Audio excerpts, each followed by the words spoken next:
અમિત શાહનો એક fake video social મીડિયામાં viral થયો અને કોંગ્રેસનો આખો દાવ ઊંધો પડી ગયો। નમસ્કાર દર્શક મિત્રો, લોકસભા 2024ની ચૂંટણી ચાલી રહી છે અને ભાજપ, કોંગ્રેસ, ઇન્ડિયા ગઠબંધન બધા એકબીજાની સામે આક્ષેપો પ્રતિ આક્ષેપો કરી રહ્યા છે।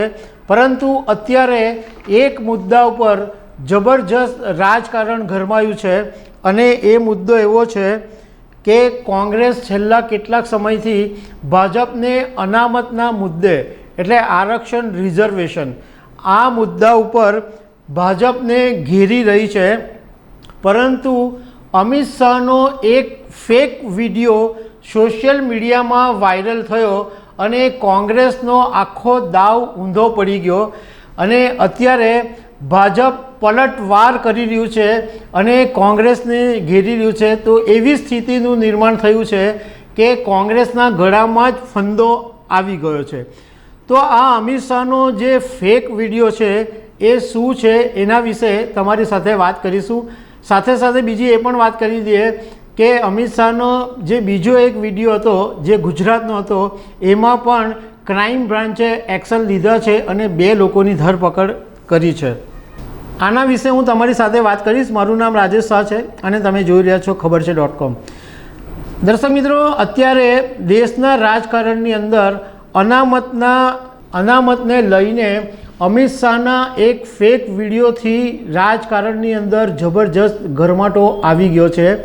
બધાનું ધ્યાન અત્યારે એ તરફ કેન્દ્રિત થઈ ગયું છે। દિલ્હી પોલીસે સોશિયલ મીડિયામાં વાયરલ ફેક વિડીયો બાબતે તેલંગાણાના સીએમને 1 મેએ તપાસમાં હાજર રહેવા કહ્યું છે। હવે તમને એ વાત કરીએ કે અમિત શાહનો આ જે ફેક વિડીયો છે કે જે સૌથી વધારે ચર્ચામાં છે એ આખી ઘટના શું છે। તો વાત એમ બની હતી કે તાજેતરમાં અમિત શાહ તેલંગાણાની અંદર એક સભા કરવા માટે ગયા હતા અને એ સભામાં એમણે જે સંબોધન કર્યું એમાં એમનો જે વિડીયો છે એને તોડી મરોડીને સોશિયલ મીડિયાની અંદર વાયરલ કરવામાં આવ્યો અને એ વિડીયોની અંદર એવો મેસેજ આપવાનો પ્રયાસ કરવામાં આવ્યો કે અમિત શાહ એવું કહી રહ્યા છે કે મુસ્લિમો માટે ભાજપ સરકાર અનામતને ખતમ કરી નાખશે। અમિત શાહે કીધેલું શું અને વિડીયોની અંદર આખું એડિટ કરીને તોડી મરોડીને આખો એક ફેક વિડીયો સોશિયલ મીડિયાની અંદર વાયરલ કરવામાં આવ્યો અને એટલે કહેવાનો મતલબ એમ છે કે આ વિડીયોમાં એવું મેસેજ આપવાનો કોશિશ કરાય કે મુસ્લિમો માટે અનામત ભાજપ સરકાર ખતમ કરી નાખશે। કોંગ્રેસને આ બહુ મજા પડી ગયેલી કે કોંગ્રેસને તો એમ લાગ્યું કે હા એક અમિત શાહની સામે એક આપણો દાવ આવી ગયો છે। એટલે કોંગ્રેસે આ વિડીયો જેવો સોશિયલ મીડિયામાં વાયરલ થયો એટલે ભાજપની સામે અમિત શાહની સામે પ્રહાર કરવાનું શરૂ કરી દીધું, નિશાન સાધવાનું શરૂ કરી દીધું અને એવો બધો પ્રચાર કરવા માંડ્યો કે જો આ તો તમારા અનામતના વિરોધી છે, અનામત ખતમ કરવાની વાત કરી રહ્યા છે।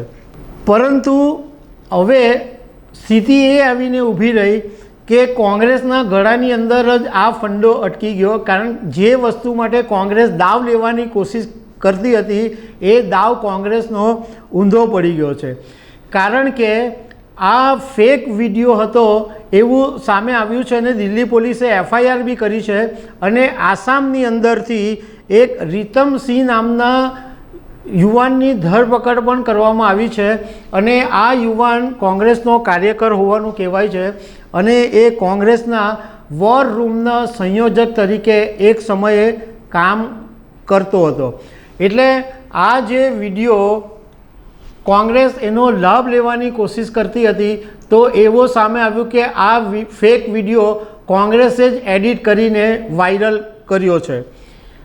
પ્રધાનમંત્રી નરેન્દ્ર મોદીએ પણ તાજેતરની એક સભામાં એમ કીધું કે હવે વિપક્ષો એવી રીતના ઉતરી આવ્યા છે કે મારો વિડીયો હોય, અમિત શાહનો વિડીયો હોય કે ભાજપના રાષ્ટ્રીય અધ્યક્ષ JP નડ્ડાનો વિડીયો હોય, એમના વિડીયોને તોડી મરોડીને અને એઆઈનો ઉપયોગ કરીને સોશિયલ મીડિયા ઉપર વાયરલ કરવામાં આવી રહ્યા છે. એમણે લોકોને એવી વિનંતી કરી કે જો તમારા ધ્યાન ઉપર કોઈ ફેક વિડીયો આવે તો તમે તાત્કાલિક પોલીસને જાણ કરજો. દર્શક મિત્રો, બીજો એક મુદ્દાની વાત કરીએ કે બીજી પણ એક ફરિયાદ ગુજરાતની અંદર નોંધાઈ હતી.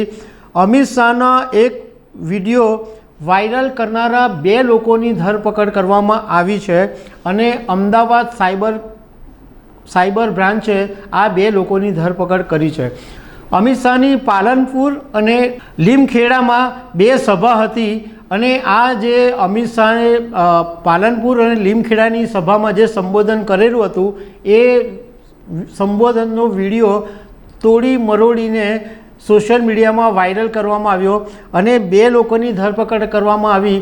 એક આરબી બારિયા છે જે આમ આદમી પાર્ટીના કાર્યકર છે અને એક સતીશ વસાણીની ધરપકડ કરવામાં આવી છે જે કોંગ્રેસ નેતા જિગ્નેશ મેવાણીનો પીએ હોવાનું જાણવા મળ્યું છે. તો દર્શક મિત્રો, આવી અનેક વાતો સાથે અમે તમને મળતા રહીશું. Thank you very much.